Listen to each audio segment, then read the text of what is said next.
शान में मैं एक शेर डॉक्टर वसीम बरेलवी का यहीं से कि इनके लिए दुआ करो कि सलामत रहे मेरी हिम्मत। मैम के लिए ये शेर है डॉक्टर वसीम बरेलवी साहब का। दुआ करो कि सलामत रहे मेरी हिम्मत, ये एक चिराग कई आंधियों पे भारी है, एक चिराग कई आंधियों पे भारी है। बहुत बहुत शुक्रिया और ईश्वर से कामना करूंगी जो अब दुआ हो उसको ऊपर वाला कबूल करे। तो आज अदबी संसार के द्वारा है ना, जो अजहर भाई हैं, अमीन रहबर भाई, ईमान शाह जी अदबी संसार के अध्यक्ष हैं, हाँ।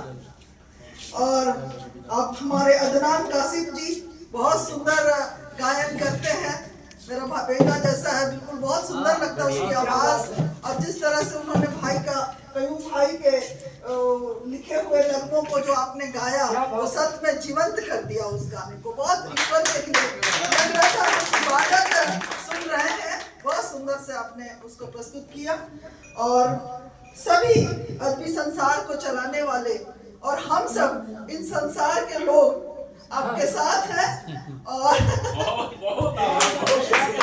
आज इस मंच से हमारे भाई कयूम भाई जी का, जो सचमुच बहुत प्रतिभाओं के सबका दिल लेने वाले ऐसे भाई हैं, और इनका ख्याल जो इन लोगों के दिल में जो ख्याल आ गया वो साँचे में ढल के आ जाना भी बहुत बड़ी बात है। ये हम सबको आपको मुबारकबाद देते हैं। इस तरह का जो आप बुक लिखे, कविता, इसमें हर तरह की बातें हैं। जैसा जैसा परशुराम भाई बता रहे थे कि इसमें प्रेम से लेकर देश को, देश प्रेम, माता पिता का प्रेम, बच्चों का प्रेम, बेटियों का प्रेम जो एक पिता करता है, वो सारे जो खजाना जो इनके दिल में है उन्होंने इस कविता में जो लिखकर इस पुस्तक में जो संग्रह हुआ है वो सचमुच पढ़ने का और हम सबको प्रेरणा लेने का है ना। ऐसी ऐसी बातें जब हम सुनते हैं बार बार, ऐसी अच्छी बातें, तो हम भी एक पॉजिटिव थिंकिंग से होकर यहाँ जाते हैं।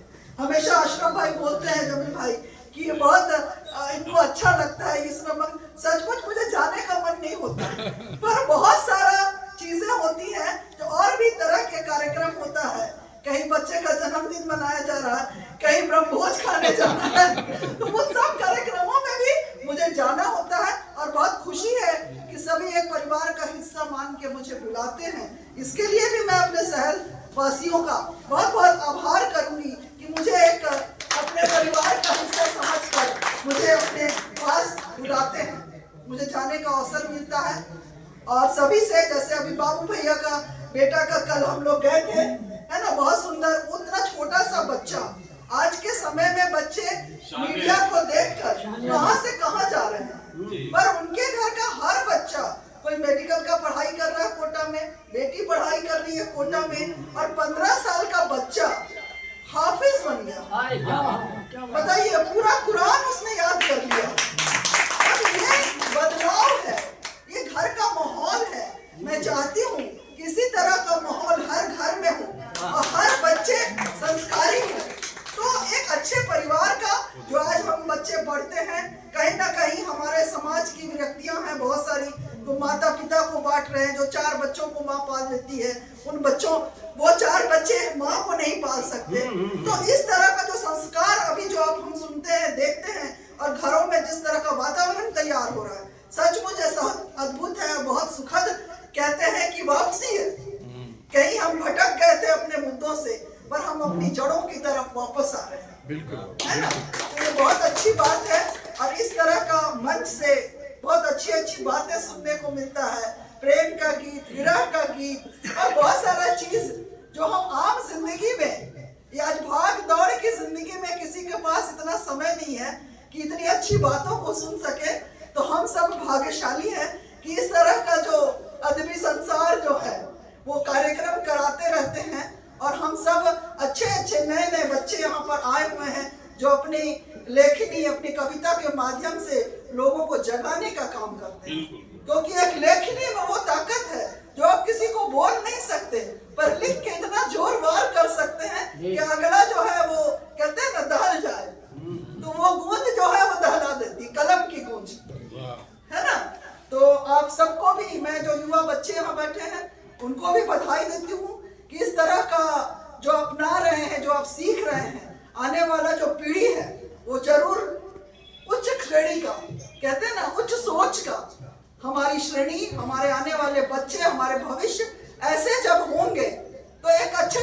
समाज का निर्माण होगा और देश आगे जाएगा, इसको कोई नहीं रोक सकता। बिल्कुल है ना? क्योंकि यही हुआ हमारे भविष्य कल को। और हमें यहाँ मंच में आसीन हमारे जो बड़े अभिभावक बैठे हुए हैं, सभी का हमको उनके कविताओं से मैं देख रही थी कि कितना सुंदर छोटे छोटे लाइन में आदरणीय रविशंकर पांडे हमारे जो अभिभावक जैसे यहाँ बैठे हुए हैं, उन्होंने कितने सरल लाइनों में कितनी बड़ी बड़ी बातें बोली। जो आज हम लपेट लपेट के बहुत सारी बातें बोलते हैं कि शायद वो प्रभावी होगा, वो कभी प्रभावी नहीं होता। जो सरल बातें जो किसी के दिल में जाती हैं, आप सोचिएगा कि बहुत लपेट के हम बड़ा आर्टिस्टिक तरीके से यदि बोलेंगे तो लोगों तक जाएगा, नहीं जाएगा। और इनसे आप युवाओं को सीखना चाहिए। ऐसे हमारे अभिभावक यहाँ बैठे हैं कि कितनी सरल भाषा, चाहे कयूम रुमानी जी हो, उनकी सारी कविताओं को जो बोल रहे थे परशुराम भाई, तो वो सब समझ में आ रहा था, लोगों के दिलों पे जा रहा था। और यहाँ बैठे मेरे अनुभवी इतने अच्छा सुनने को मुझे मिलता है, सभी को मैं बहुत नमन करती हूँ। और फारूक भाई, आप जो यहाँ समापन है, डॉक्टर अशरफी अजमल भाई जो है, जमाल भाई, क्योंकि उनके तो विरासत में है, पिता से इनको मिला हुआ सब कुछ है। ऐसे पिता के, ऐसे महान पिता के पुत्र हैं ये, जो कहते हैं कि जो गुण है और जो जीन है हम सबों में, वो जीन से हमको कोई कितना भी दूर कर ले, है ना, एक दूसरे को गलत रास्ता बताए, जो हम वेस्टर्न का किसी से मतलब नहीं, ये सब हमारे यहाँ नहीं हो सकता है। हम कितने भी वेस्टर्नाइज हो जाए, पर हमारे अंदर का जो डीएनए है वो कैसे बदलेगा? हमारे अंदर तो प्रेम की भावना है, हमारे अंदर तो भाईचारे की भावना है, हमारे अंदर जो मदद करने की भावना है, हमारे यहाँ दूसरों के दुख में दुखी होने की जो भावना है, दूसरों के खुशी में शामिल होने की जो भावना है, वो तो कम नहीं हो सकती, वो कभी बदल नहीं सकता, क्योंकि ये हमारे खून में बसा हुआ है। इसलिए हमको अपने संस्कारों से दूर हमको कोई नहीं कर सकता। आज बच्चे कितने भी नालायक हो जाएं, पर उनका संस्कार वाला खून कहीं नहीं जा सकता, है ना? तो ये सब चीजें हमारे भारत देश में ही है, और यही दिखाई देगी कि अनेकता में एकता का रूप है ना? कितने भी विचार, भाषा, पहनावा, बोलचाल से हम अलग हो सकते हैं, पर हमारा मकसद वही है, भाईचारा, राष्ट्र प्रेम, है ना? वो उससे हमको कोई दूर नहीं कर सकता, ना कोई सिखाता है हमें। ये सिखाने का चीज ही नहीं है कि एक दूसरे के दुख में शामिल हो जाना, है ना, एक दूसरे के दुख में दुखी हो जाना, है ना, ये भावना सिर्फ ये अंदर से हमारे में ही आएगी। तो ये बहुत बड़ा गुण है और ये कभी मरने वाला नहीं है ना?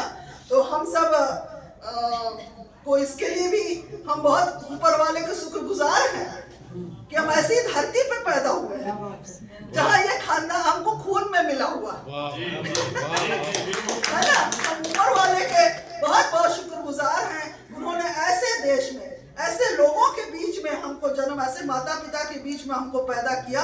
हो सकता है कहीं हम वैसी वेस्टर्न कल्चर में रहते, पर ईश्वर की कृपा है, ये सारा पूरी ईश्वर की कृपा, ऊपर वाले का आशीर्वाद है ना, कि हम इस धरती पे हैं और हमारे ऐसे संस्कार हैं। बहुत अच्छा। तो मैं यहाँ उपस्थित जितनी भी कवित्री बहने, बहुत सुंदर आपने कविता का पठन किया, इसी तरह लिखे, पढ़े, लोगों को प्रेरित करें। आने वाला समय में बहुत सारा चीज यहाँ पे अंजलि भाई भी बोले, बहुत सुंदर तरीके से सब बताए, और सबसे ज्यादा हम कायल हैं किसी के, ये सचमुच पलामू के कवि है ना? हम यदि किसी को बोलते हैं ना राष्ट्र कवि, तो मैं मानती हूँ कि पलामू का कोई कवि है तो हमारे भाई हरमन। क्या बात है, क्या बात है। इन्होंने पलामू को इतना सुंदर तरीके से प्रस्तुत किया कि आज हर जगह मैं खुद गाती हूँ, गाड़ी में बैठती हूँ, मैं गाती हूँ। इतना सुंदर भैया लिखे हैं, जो आप समझ सकते हैं कि हम कितने सुखी संपन्न राज्य के पलामू के बच्चे हैं, जहाँ चारों तरफ पहाड़ी है, जहाँ चारों तरफ प्रकृति का खजाना है, जो लोग खोजते हैं वो हमारे पास है। हम कितने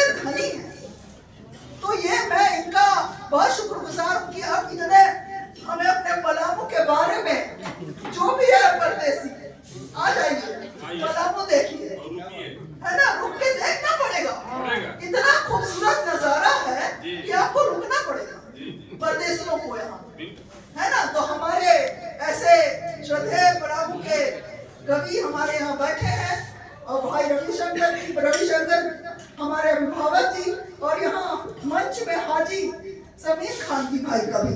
मैं सबका सुनना चाहूंगी, धीरे धीरे सुनूंगी। बहुत पॉपुलर हो गए इसलिए मुंह में गाना भी है ना। इनके सम्मान में, अपने पलामू के सम्मान में मैं 2 लाइन वही पलामू खिलाते बोलना चाहूंगी। स्वागत है जंगलों पहाड़ों का सिलाते चले